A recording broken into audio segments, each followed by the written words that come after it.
పూర్తి వివరాలు చూసే ముందు మా ఛానల్ ని సబ్స్క్రైబ్ చేయడం మర్చిపోకండి. శ్రీ గురుభ్యో నమః. శ్రీ మహాసరస్వత్యై నమః. ఓం నమః శివాయ. Narayana Shastri astrology official channel వీక్షిస్తున్నటువంటి ప్రేక్షక మహాశివులకు స్వాగతం, సుస్వాగతం.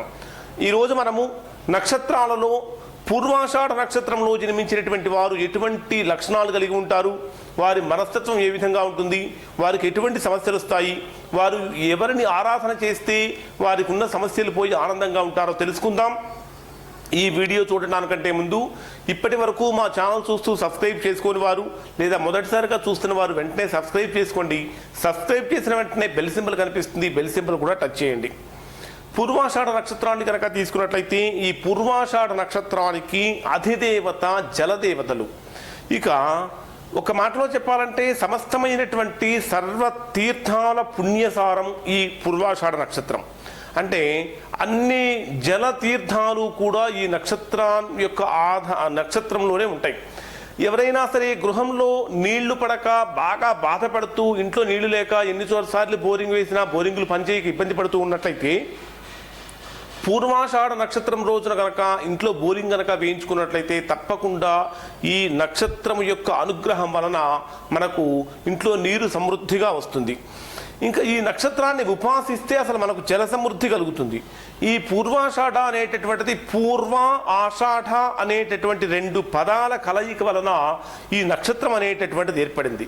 ఈ నక్షత్రం అనేటటువంటిది అంటే పూర్వాషాఢ అంటే అర్థం ఏమిటంటే ఇంతవరకు ఎవరికీ లొంగనిది అనేటటువంటి అర్థం. అంటే ఇంతకుముందు ఎవరికీ లొంగలేదు, భవిష్యత్తులో కూడా ఎవరికీ లొంగదు అనేటటువంటి అర్థం. ఒక మాటలో చెప్పాలంటే ఈ నక్షత్రము ఇది మనుష్య గణానికి చెందినటువంటి నక్షత్రం. ఈ నక్షత్రానికి జంతువు కోతి.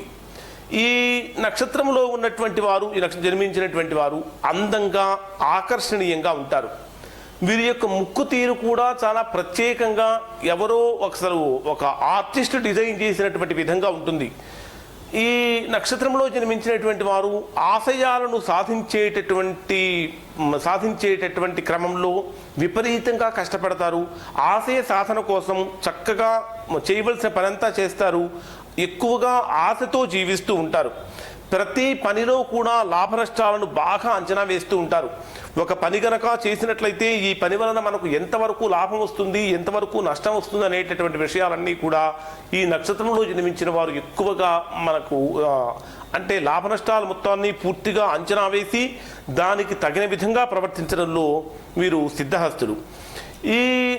వీరికి పెంపుడు జంతువులు అంటే చాలా ఇష్టం, విపరీతమైన ఇష్టం. అంటే వీళ్ళు ఎక్కువగా కుక్కల్ని పెంచుతూ ఉంటారు, పిల్లుల్ని పెంచుతూ ఉంటారు, పక్షుల్ని పెంచుతూ ఉంటారు. ఒక మాటలో చెప్పాలంటే ఈ నక్షత్రంలో జన్మించినటువంటి వారు జంతు ప్రేమికులు అని చెప్పవచ్చు. ఇక తల్లిదండ్రులతో వీరికి ఎక్కువగా అభిప్రాయ భేదాలు ఉంటాయి. తల్లిదండ్రులు చెప్పినటువంటి మాట వీరికి నచ్చదు, వీరు చెప్పినటువంటి మాట తల్లిదండ్రులకు నచ్చదు. కొద్దిగా వీళ్ళిద్దరి మధ్య అభిప్రాయ భేదాలు అనేటువంటి ఎక్కువగా ఉంటాయి.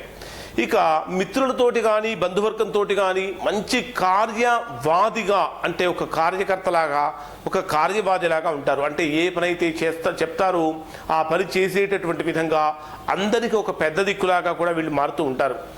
సహజంగా కనుక చూసినట్లయితే ఈ నక్షత్రంలో జన్మించినటువంటి స్త్రీలను కనుక తీసుకున్నట్లయితే వీళ్ళు ఎక్కువగా విద్యావంతులు అయి ఉంటారు. చదువుకోవటంలో బాగా శ్రద్ధ చూపిస్తూ ఉంటారు. దానితో పాటు ఎక్కువగా ఉద్యోగం చేస్తూ ఉంటారు. ఈ నక్షత్రంలో జన్మించినటువంటి వారి యొక్క జాతక చక్రంలో బుధుడు చంద్రుడు ఈ రెండు గ్రహాలు కనుక కలిసి ఉన్నట్లయితే ఖచ్చితంగా వాళ్ళు ప్రింటింగ్ పబ్లిషింగ్ రంగాల్లో ఎక్కువగా రాణిస్తూ ఉంటారు. ఇంకా గృహాన్ని చక్కగా అనుకూలంగా అందంగా తీర్చిదిద్దటంలో కూడా ఈ నక్షత్రంలో జన్మించినటువంటి స్త్రీలు ఒక ప్రత్యేకత కలిగి ఉంటారు, సిద్ధహస్తులు. ఈ నక్షత్రంలో జన్మించినటువంటి స్త్రీలకు గర్భాశయాలకు సంబంధించినటువంటి వ్యాధులతోటి వీరు బాధపడే అవకాశం కూడా ఉంటుంది. వీరు ఎదుటి వారిని బాగా నమ్మించటంలో సిద్ధహస్తులు. నమ్మించి మంచి మాటలు చెప్పి ఎటువంటి వ్యక్తినైనా సరే మాటలతో వారి దారికి తీసుకొచ్చుకోవటంలో ఈ నక్షత్రంలో జన్మించిన వారు చాలా గొప్ప చాతుర్యాన్ని కలిగి ఉంటారు. కానీ సరైనటువంటి నిర్ణయం తీసుకోవడంలో మాత్రము బలహీనం కలిగి ఉంటారు. అంటే ఎక్కువగా ఆలోచిస్తారు, ఎన్నో ఆలోచిస్తారు, ఎన్నో చేస్తారు. తీరా కరెక్ట్గా నిర్ణయం తీసుకొచ్చేటటువంటి సమయానికి వచ్చేటప్పటికి తీసుకునే సమయానికి కరెక్ట్గా రాంగ్ డెసిషన్ తీసుకుంటారు. తద్వారా ఎక్కువగా నష్టపోతూ ఉంటారు. వీరికి ఎక్కువగా శాశ్వతమైనటువంటి మిత్రత్వం కానీ, శాశ్వతమైనటువంటి శత్రుత్వం కానీ, శాశ్వతమైనటువంటి బంధుత్వం కానీ ఉండదు. అయితే ఇతరులకు నష్టాన్ని కష్టాన్ని కలిగించేటటువంటి పనులు మాత్రం ఎక్కువగా చేయరు. ఎవరు ఏది చెప్పినా వింటారు. చివరికి వారికి ఏదైతే నచ్చుతుందో అది మాత్రమే చేస్తారు.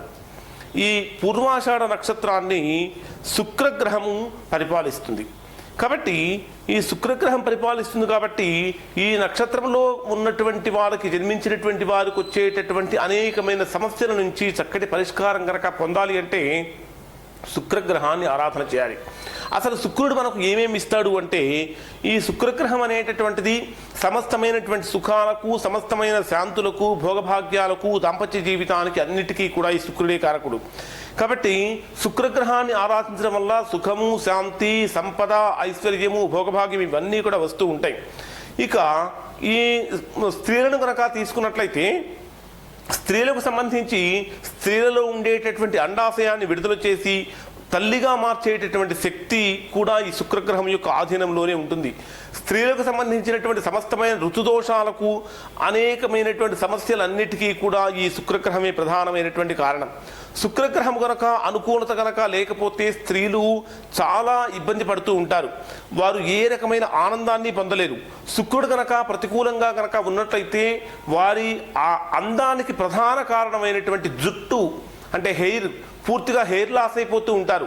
ఎన్ని హాస్పిటల్స్కి వెళ్ళినా, ఎంతమందికి చూపించినా హెయిర్ లాస్ అవ్వడానికి కారణం ఏమీ తెలియదు. కానీ విపరీతంగా జుట్టు రాలిపోతూ ఉంటుంది. ఆ విధంగా నష్టపోతూ ఉంటారు. అటువంటి సందర్భంలో శుక్రగ్రహాన్ని కనుక బాగా మనము ఆరాధన చేసినట్లయితే, శుక్రగ్రహాన్ని కనుక ప్రసన్నం చేసుకున్నట్లయితే మంచి ఫలితాన్ని పొందుతారు. మరి శుక్రగ్రహాన్ని ఎలా ప్రసన్నం చేసుకోవాలంటే ఒక చిన్న మంత్రంతో మనం ప్రసన్నం చేసుకోవచ్చు.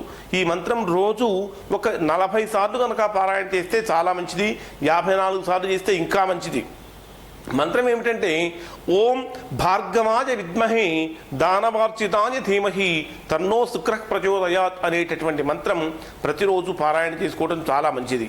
దానితో పాటు ఈ నక్షత్రంలో జన్మించినటువంటి వారికి దాంపత్య జీవితంలో కలిగేటటువంటి సమస్యలు కనుక తొలగిపోవాలంటే ఒక వెండితో తయారు చేసినటువంటి ఏనుగు బొమ్మను మీ గృహాల్లో, మీ బెడ్రూమ్లో ఆగ్నేయపు దిక్కులో కనుక పెట్టినట్లయితే దాంపత్య జీవితంలో కలిగేటటువంటి అనేకమైన కష్ట నష్టాలన్నీ కూడా పూర్తిగా తొలగిపోతాయి.